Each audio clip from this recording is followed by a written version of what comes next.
This workout consists of 4 exercises. First exercise is called a lateral hand touch. You're going to begin down in a push-up position with your feet about shoulder width apart. Arms are going to be straight with your hands directly below your shoulders.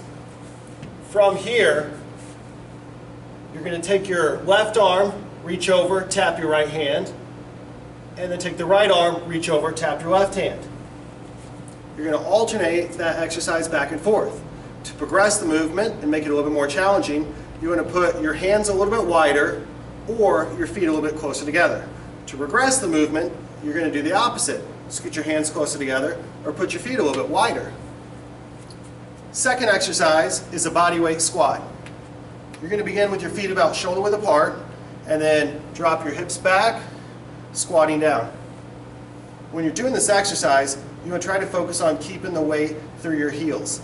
If you feel this putting a lot of pressure on your knees, best thing you can do is to focus more on dropping your hips back, basically pushing your butt back towards the wall behind you. Alright, you want to do that as opposed to letting yourself come up on your toes or your knees falling forward. That's what tends to put a lot more pressure on the knees for a lot of people. Third exercise is called the hip matrix. You're going to begin down on all fours right here.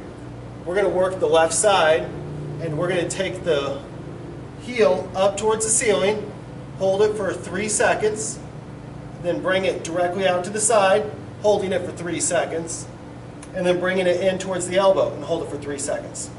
We're going to repeat for however many repetitions we're aiming for on that side before we switch and go to the other side. If this causes any sort of pain whatsoever in your hip, then just don't bring the leg up quite as high. Something else to note, you want to make sure you try to keep your elbow straight the entire time. When you're on your left leg, a lot of people have a tendency to want to bend their right elbow and kind of lean to the right. We want to try to minimize that as much as possible. Last exercise is called high knees. So all you're doing, putting your arms straight out in front and just bringing the knees up right to your hands. Obviously, the higher your hands are, the more challenging this exercise is going to be.